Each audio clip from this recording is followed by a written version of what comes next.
पूनम जी कोटकपूरा से। श्री हरिवंश गुरुदेव, आपके चरणों में कोटि कोटि प्रणाम। गुरुदेव, आपकी कृपा से जितना भजन बन पाता है उतना कर लेते हैं, पर फिर भी मन प्रसन्न क्यों नहीं रहता अभी?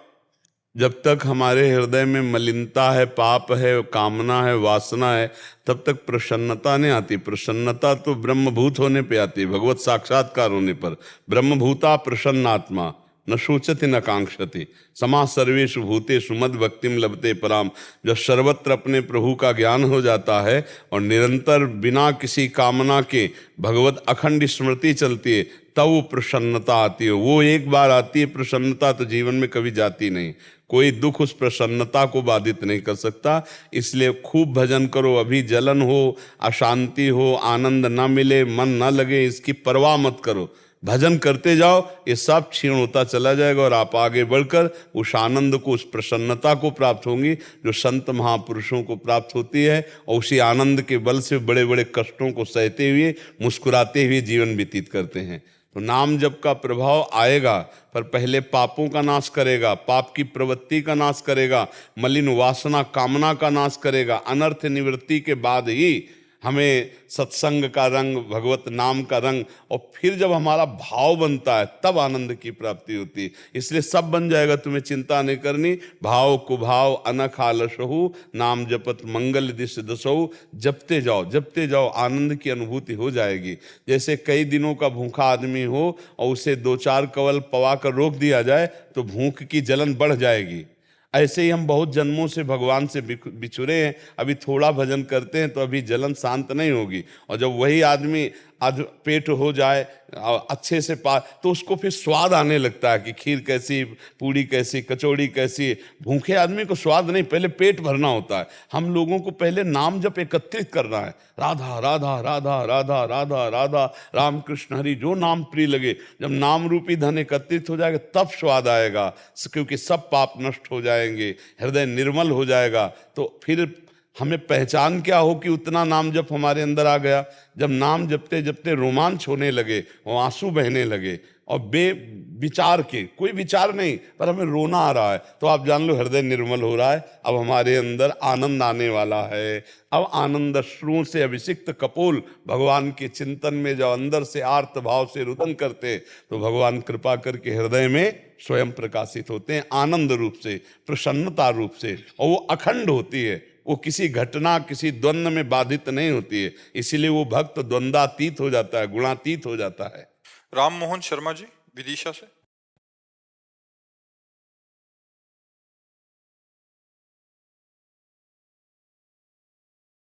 श्री हरिवंश महाराज जी, मैं 1988 से वृंदावन आ रहा हूँ। मुझे स्मरण आ रहा है कि मैंने श्रीधाम वृंदावन में मर्यादा का उल्लंघन किया है। मैं अब क्या करूं, क्योंकि मैंने यहाँ मर्यादा विहीन कर्म कर दिया था, जिससे लाडली जी क्या मुझे क्षमा कर सकेंगी? हाँ, बिल्कुल क्षमा कर देंगे।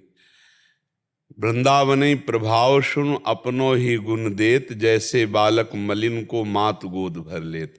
जैसे बेटा विष्ठा लगाए हो तो दूसरों की दृष्टि में तो विष्ठा लगाए बालक दिखाई देगा, पहले विष्ठा दिखाई देगा फिर बालक देगा, गंदा है। लेकिन माँ को केवल अपना बालक दिखाई देता है। तो बोले वृंदावन का प्रभाव सुनो, वृंदावनी प्रभाव सुन अपनो ही गुण देत। वृंदावन अपना गुण देता है, जैसे बालक मलिन को मात गोद भर लेत। ऐसे अगर कोई अपराध बन जाए और हम धाम से अंदर से जलन करते हुए क्षमा मांगे, तो माता की तरह वो क्षमा ही कर देता है, या मानता ही नहीं कि अपराध हो गया है। तो आपके हृदय में जो प्रायश्चित हो रहा है, जो जलन हो रही कि मेरे से अपराध बन गया, धाम कृपालु है, वो क्षमा कर देगा। पर बात यह कि पुनः फिर ना हो, वो पुनरावृत्ति ना होनी चाहिए। हाँ, और कितना भी बड़ा अपराध बन जाए, जो धाम का वासी है, जो अपना शरीर धाम में छोड़ता है, तो धाम कृपा करके उसके सारे अपराधों को क्षमा करके भगवत प्राप्ति कराता है। ये धाम की विशाल महिमा है। वृंदाटवी माँ की तरह प्यार करती है अपने वास करने वालों को।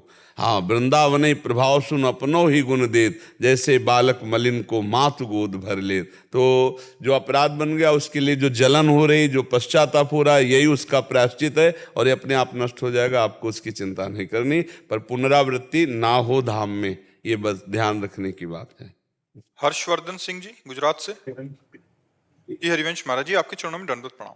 गुरुदेव भगवान, शरीर की 10 इंद्रियां रजोगुण तत्व और 5 अंतःकरण सतोगुण 5 अंतःकरण, 5 अंतःकरण सतो, इन्होंने ऐसा लिखा सतोगुण, क्या 5 लिखा है? अंतःकरण का 5 अंतःकरण कहाँ नाम बताओ। सत्वगुण मूलक है 5 अंतःकरण सत्वगुण। तो अंतःकरण कहाँ है? 5 बताओ, नाम बताओ।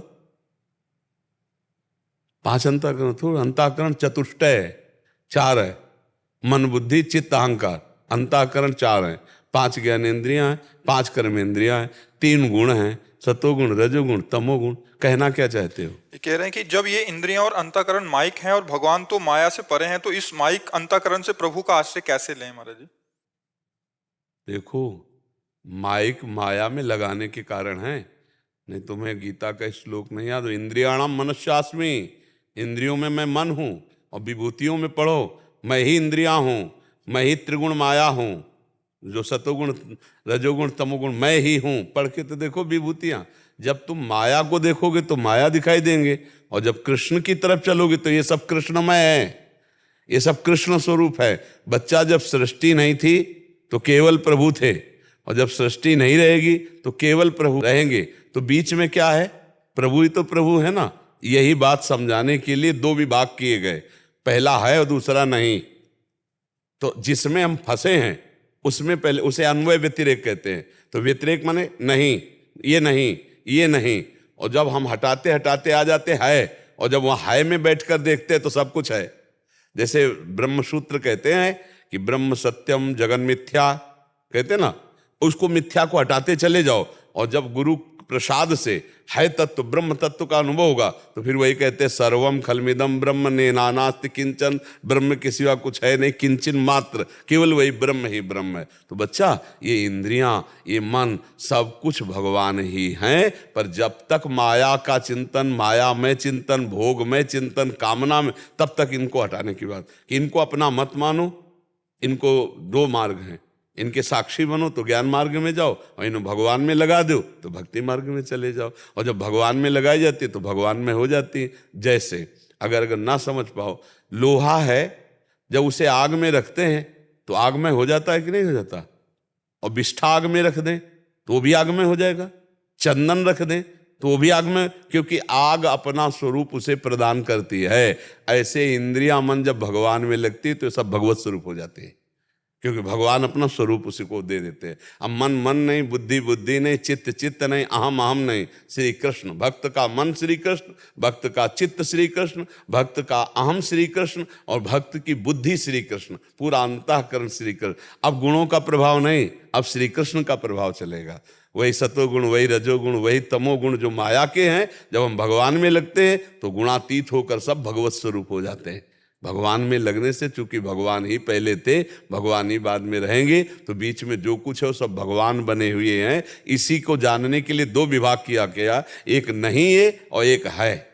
और जब है में पहुंचते हैं तो सब कुछ है, ऐसा समझ में आता है। और जब हमें काटना होता है मोह, तो पहले ये सब माया है, तो हम नाम रूप, भगवान की लीला, भगवान की धाम, भगवान की महिमा जब इसमें लगे और जब अनुभव हुआ तो सब कुछ भगवान है, ऐसा सबको अनुभव हुआ। सी राम में सब जग जानी, सब कुछ प्रभु ही है। चाहे संस्कृत में बोल लो सर्वम कलमिदम ब्रह्म वासुदेवा स्वरमिति ईशावास्यमिदम सर्वम यत् किंचे जगत्याम जगत, और चाहे हिंदी में बोल लो जड़ चेतन जग जीव जत सकल राम में जाल, वही प्रभु ही है। ऐसा अनुभव होता है हर भक्त को। समझ पा रहे हो? शिवम जी, मध्य प्रदेश। राधा वल्लभ राधा वल्लभ श्री हरिवंश महाराज जी। महाराज जी, वृंदावन में जब शिव विग्रह, बांके बिहारी लाल, राधा वल्लभ लाल, राधा रमन, जब भी कहीं दर्शन करने जाता हूँ तो अंत आत्मा में आनंद नहीं होता महाराज जी, जिससे क्योंकि भजन नहीं बच्चा, भजन के बिना आनंद नहीं।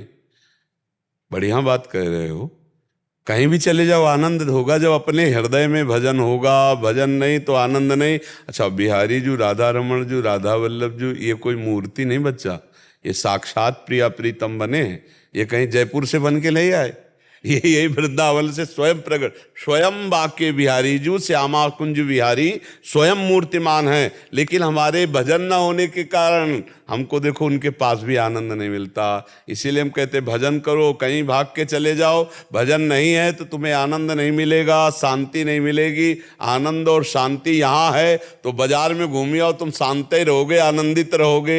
और अगर आनंद शांति नहीं तो गुफा में बैठ जाओ तो अशांत रहोगे। भगवान के समीप भी अशांत रहोगे अगर भजन नहीं है। इसीलिए हम खास बात कहते हैं, अंदर ही अंदर भजन करो। जो नाम तुम्हें प्रिय हो खूब नाम जप करो, जो गुरु ने नाम दिया है उस पर प्राण समर्पित कर दो, आनंद आने लगेगा। जहां भी जाओगे आनंद ही आनंद। बात है आनंद अपने अंदर है, अपने अंदर तो आनंद है नहीं तो फिर बाहर आनंद कैसे अनुभव में आएगा। आनंद के मूर्तिमान रूप हैं बिहारी जू, राधा रमण जू, राधा वल्लभ लाल जू। लेकिन आनंद तब मिले ना जब हमारा दर्शन ठीक हो। हमारे दर्शन के लिए हमारा भजन बल चाहिए, भजन बल है नहीं तो कैसे अनुभव में आवे। कि मेरा ये था कि जिस तरह आपको मैं देखता हूँ आप साक्षात श्री जी हैं, वो अनुभूति प्राप्त। तो ये भाव है तुम्हारा। अगर यही बात बिहारी जी की हो जाए कि साक्षात है तो ऐसे आनंद, हाँ तो कोई बात नहीं, भजन करो। एक जगह अगर कहीं बन जाए तो एक जगह अगर सवाल हमारा हल हो जाए तो सब जगह हल होने लगता है। जैसे हम गुरु को भगवान मान लिए, परब्रह्म, तो अब हमारा जब ज्ञान आगे बढ़ेगा तो अखंड मंडलाकारम व्याप्तमेन चराचरम तत्पदम दर्शितमेन तस्मै श्री गुरुवे नमः, सवाल हमारा हल होने लगा। एक जगह माना कि हमारे परब्रह्म है तो अब हमारे फिर भाव बढ़ेगा कि सब जगह गुरुदेव हमारे विराजमान है, फिर आनंद की अनुभूति हो जाएगी। एक जगह मान लो परब्रह्म है तो आगे भावना बढ़ती चली जाएगी। अच्छा, अभी क्या है कि कितना भी समझाए लेकिन बिहारी जो राधा वल्लभ जी के लिए हमारे भाव मूर्ति रूप है, मूर्ति रूप। तो जाकी रही भावना जैसी प्रभु मूर्ति देखी तिल तैसी। अब हमारी भावना की तो मूर्ति है तो फिर वो मूर्ति ही है। अगर भावना हो जाए कि साक्षात प्रभु हैं तो अभी रोना आ जाए कि हो कितनी कृपा, आज मुझे बिहारी जी के दर्शन मिले, आज मुझे राधा वल्लभ लाल। खूब नाम जप करो, बढ़िया है। आगे चल करके भाव वही कृपा करके देंगे। उन्हीं के दीने भाव से हम जब देखते हैं तब रोना आ जाता है उनको देख के कि हाय मेरे प्रभु देखो कितने करुणामय हैं कि हमारे दर्शन के लिए हर समय खड़े रहते हैं, हमारे दर्शन देने के लिए हर समय खड़े रहते हैं। हमारे वृंदावन के जितने ठाकुर सब खड़े रहते हैं, नहीं खड़े रहते दर्शन के लिए कि आओ आओ तुम्हारा कल्याण हो, तुम्हारा मंगल हो, इसीलिए तो खड़े। तो हमारे भाव नहीं बन पाते तो हम आनंद नहीं ले पाते। आनंद भाव का है, जितना हमारा भाव बढ़ गया उतने ही आनंद का अनुभव होगा। एक बार महाप्रभु चैतन्य देव श्री जगन्नाथ जी के दर्शन कर रहे थे तो बड़ी भीड़ थी, तो एक जो बुढ़िया माई थी बगल में खंबा था, उसमें पैर लगा के महाप्रभु के कांधे पे चढ़ के ऐसे दर्शन। तो भक्त लोग एकदम बिगड़। तब महाप्रभु ने कहा कि इस बुढ़िया माई के भाव तो देखो, जगन्नाथ जी के दर्शन की लालसा तो देखो। महाप्रभु तो भाव देखते ना, दर्शन की लालसा तो देखो कि उनको कुछ नहीं दिखा, बस दर्शन। और हम क्या है, हम सामने देखते हुए भी कोई सुख नहीं मिल रहा, इसका मतलब हमारे अंदर भाव की कमी है। तो हम नाम जप करें, प्रभु से प्रार्थना करें कि हमें भाव दे, जिससे हम बिहारी जी को देख पाए, हम राधा वल्लभ जी को देख पाए। ये मूर्तिमान प्रभु साक्षात विराजमान है। ये अर्चा विग्रह के रूप में प्रिया प्रीतम स्वयं परिणित हुए बिहारी जी, राधा वल्लभ, राधा रमण। राधा रमण जी तो शालिग्राम थे ना। तो जब उन आचार्य चरण बड़े व्याकुल हुए, जब एक भगत पोशाक दे रहा था तो पूछा आपके ठाकुर जी की पोशाक कितनी कैसी लगेगी। उन्होंने कहा हमारे ठाकुर जी तो शालिग्राम है। और मन में आया कि अगर ठाकुर जी अंग रूप प्रकट करके विराजमान होते तो आज हम भी पोशाक पहनाते।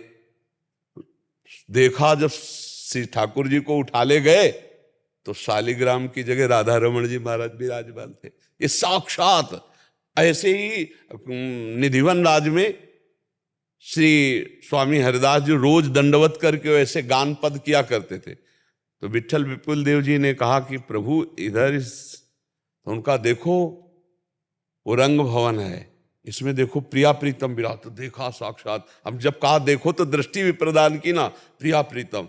और कहा जाओ झाड़ी लेके आओ, कि ये केवल भावना में नहीं दिखा रहे, साक्षात विराजमान। तो झाड़ी उठा के लाए। फिर विट्ठल विपुल देव जी ने प्रार्थना की कि जगत के प्राणियों को ये दर्शन कैसे हो। तब स्वामी जी ने प्रार्थना की तो श्यामा कुंज बिहारी एक में हो गए, वही साक्षात बिहारी जो निधिवन में प्रकट हुए। तो कोई मूर्ति थोड़ी, साक्षात बिहारी जो, राधा वल्लभ लाल जो, राधा रमण जो, राधा गोविंद देव, ये साक्षात प्रभु हैं हमारे।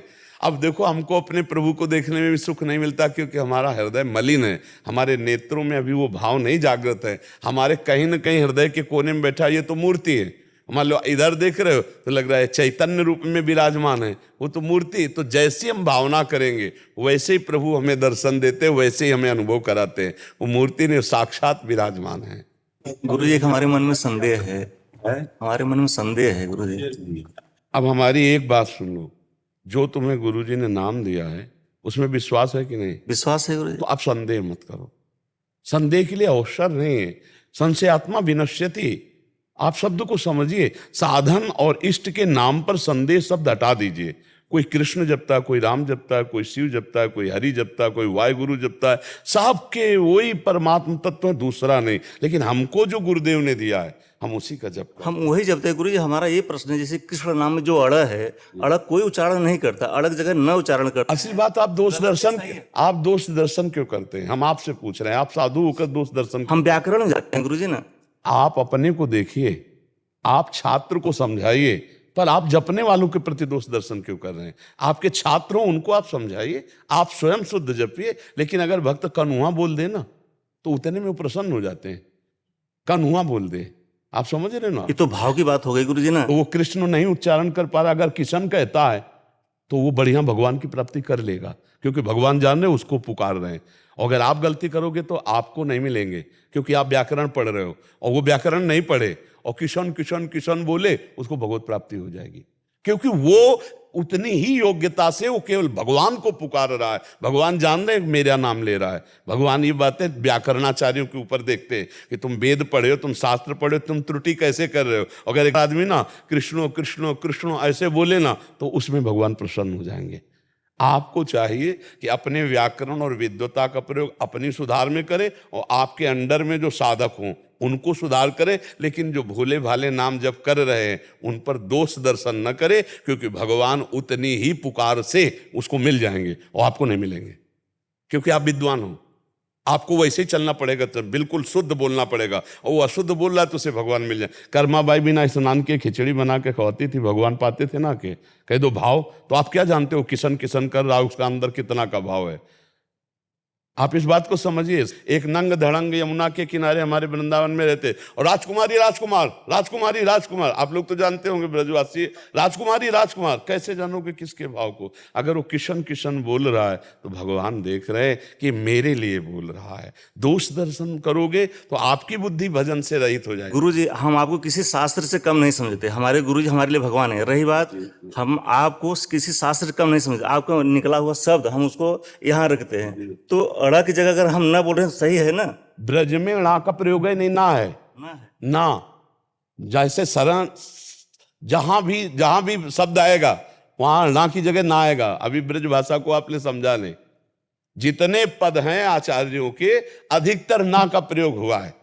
जहां णा का प्रयोग होना चाहिए ना वहां ना का प्रयोग है। यहाँ से हमारा मलिन दूर हो गया। हाँ, जहां जितनी ब्रज भाषा देखो, तू ते सखी सयानी, जहां से लिखा है तो तू ते सखी सयानी, हर जगह ना का प्रयोग। हमारे 50 ब्रजभाषा के जैसे पद है उनमें जहां ना है स्पष्ट।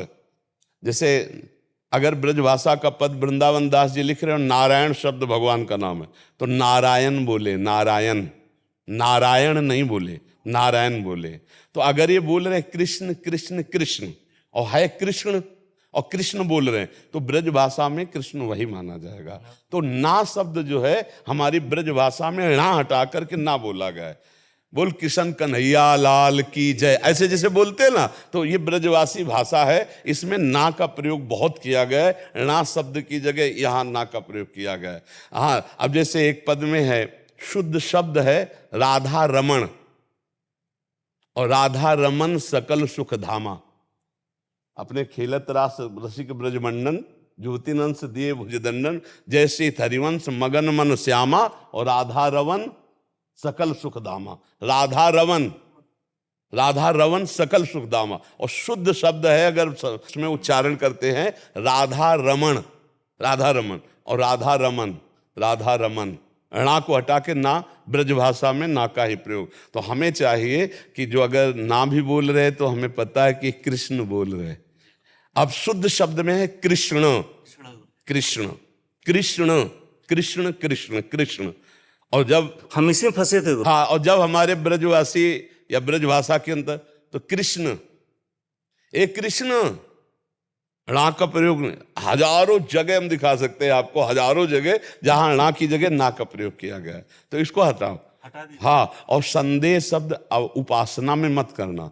अब भक्तों के जो प्रश्न होते हैं वो जगत कल्याण के लिए होते हैं, वो जगत मंगल के लिए। ऐसे प्रश्न तो कीजिए अपनी उपासना के शब्द में, जैसे एक दो बार राधा और ऐसे कि श्यामा पे। राधा में हमारा इधर गुरुजी, हमें राधा नाम से ज्यादा प्रेम है और हम निम्बार्क संप्रदाय से हैं। तो हम गुरुजी से सवाल किए, कहीं ना जो आचार्य संप्रदाय क्यों राधा राधा, तुम हमारे ये कहने का मतलब है गुरुजी कि जो युगल नाम है राधे कृष्ण, जितनी शक्ति युगल नाम है क्या उतनी शक्ति राधा नाम है? पूरी पूरी। हाँ, जानते हो क्यों? क्योंकि रा में रसदात्री और धा में रसपान करने वाले हैं। और जब राधा कहते तो श्री जी देखते और लालजू बिक जाते, लालजू बिक जाते। अच्छा, ये केवल जपने, हम लोग जानते हो जितने भी वृंदावन वासी सब जुगल उपासना है। नवल किशोर उपासना, जुगल मंत्र को जाप, जुगल मंत्र को जाप, वेद रसकन की बानी, श्री वृंदावन धाम इष्ट श्यामा महारानी, ये हमारी उपासना का स्वरूप है। लेकिन राधा नामयु कार्यम हिनुदिन मिलितम साधना घीस कोटिस त्याज्यो नीराज्य राधा, ये श्लोक लिखा हुआ। अगर राधा राधा केवल कहने को मिल जाए तो करोड़ों साधनाओं का फल त्याज्य हो जाए, सब प्रेम रस प्रकट हो जाए। राधा नामयु कार्यम, राधा राधा जब हम बोलते हैं तो हमारे युगल सरकार मुस्कुराते हैं। रामे श्री जी विराजमान, धामे धारण करने वाले रस श्री लालजू विराजमान। अरे वृंदावन राधा नाम, एक एक पत्ता, एक एक वायु का कण कण यहाँ राधा राधा राधा राधा बोल रहा है। युगल हमारे राधा ही है, ना श्याम और ना राधा। वही राधा वही श्याम, समझ रहे? अलग अलग है ही नहीं, केवल दो तन, एक प्राण, एक मन, एक स्वभाव, एक रुचि, एक वैस। अगर हम श्याम श्याम बोल रहे हैं तो राधा जी समाई है, और राधा राधा बोल रहे हैं तो श्याम समाये है। बिल्कुल अंतर नहीं है। और जब हम राधे श्याम बोल रहे हैं तो युगल को बोल रहे हैं। गुरुजी आज मुझे आईसीयू साहब निकाल दिए, हम बिल्कुल संदेह में पड़े थे गुरु। नहीं नहीं, बिल्कुल नहीं। हाँ, और खूब बड़ी कृपा है आपके ऊपर, जो प्रभु के नाम रूप लीला धाम में चल रहे हो, बड़ी कृपा है, बहुत आनंद है। और जैसे ये जैसे होता है कि सामर्थ्य, आप देखो सामर्थ्य होती संसार का चिंतन छोड़कर प्रभु का चिंतन करने से। तो राधा प्रभु की प्रभु हैं, मानते हो कि नहीं? नहीं, इतना तो परिचय हो ही गया है। आप जब ब्रज में वृंदावन में उपासना में हो कि सबके प्रभु श्री कृष्ण, सबके प्रभु श्री कृष्ण, और श्री कृष्ण की प्रभु हैं राधा, इतना मानते हो कि नहीं? चरण सेवा चापत चरण मोहन लाल कुंवरी राधे पलग पोड़ी सुंदरी। देखो ये सखा बोल रहे हैं लालजू के, ये नंददास जी का पद है। और कुंभन दास जी कह रहे नंद सुत मनमोदकारी विरह सागर तरन, धनी धनी राधिका के चरण। श्री स्वामी जी के, अब तुम्हें क्या कहला, तुम तो अपने उपासना के रंग में ही हो और बड़े सौभाग्यशाली उपासक हो। हाँ निश्चल जी, राधा वल्लभ श्री हरिवंश महाराज जी।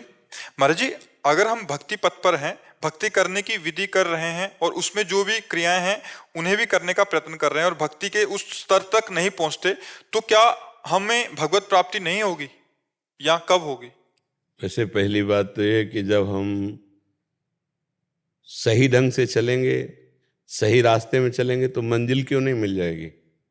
दूसरी बात यह है कि यदि हमारा कहीं शरीर पूरा हो जाता है, हमें भगवत साक्षात्कार नहीं हुआ है, तो नष्ट भ्रष्ट नहीं होता, नामे भक्ता प्रणश्यति। अगर हमने 100 नाम जप किए हैं तो हमारा जो अगला जन्म होगा तो पुण्यवान, और जहाँ भक्ति के माहौल, भक्ति का बहुत सुंदर व्यवस्था है, ऐश्वर्य भी है, भोग सामग्री भी है, वहाँ जन्म होगा और 101 से भजन शुरू होगा, 1 से नहीं होगा। अगर 100 नाम जप किए हैं तो 101 से शुरू होगा। पर हमें लगता है कि हम ऐसा छोड़ें क्यों, इसी जन्म में क्यों ना भगवान को प्राप्त करें। और भगवान को प्राप्त करने का इसी जन्म में पक्का विश्वासपूर्ण तरीका ये है कि नाम जब छूटने ना पावे। हर श्वास में नाम, तो जो आज श्वास आखिरी होगी उसमें हमें भगवत प्राप्ति हो जाएगी। जब पुत्र के निमित्त से नारायण बुलाया तो अजामिल को भगवत प्राप्ति हुई कि नहीं? तो अगर हम जानबूझकर कृष्ण बोलेंगे, हरि बोलेंगे, राधा बोलेंगे, हमारे प्राण निकल जाते तो हमें भगवत प्राप्ति पक्की हो जाएगी। हमें अभ्यास करना है प्रति श्वास नाम जप करने का, हमें अभ्यास करना है प्रति सेकेंड भगवत में, चरणारविंद में, उनके रूप में, उनके लीला में, उनके गुणगान में हमारी वृत्ति लग जाए, हमारी वृत्ति लग जाए। कोई पद चल रहा है, कोई भगवान की रूप माधुरी का ध्यान कर रहे हैं, कोई नाम जप कर रहे हैं, और सेवाएं सब संसार की करो। कोई व्यापारी है, कोई नौकरी करता है, कोई किसानी करता है, या घर में रसोई बना रहे हैं, या झाड़ू पोछा, जो भी हम कार्य कर रहे हैं वो सब श्री कृष्ण के लिए कर रहे हैं, और उनका नाम जप करते हैं तो हमें भगवत प्राप्ति क्यों नहीं होगी? पहली बात तो आशा हमको इतनी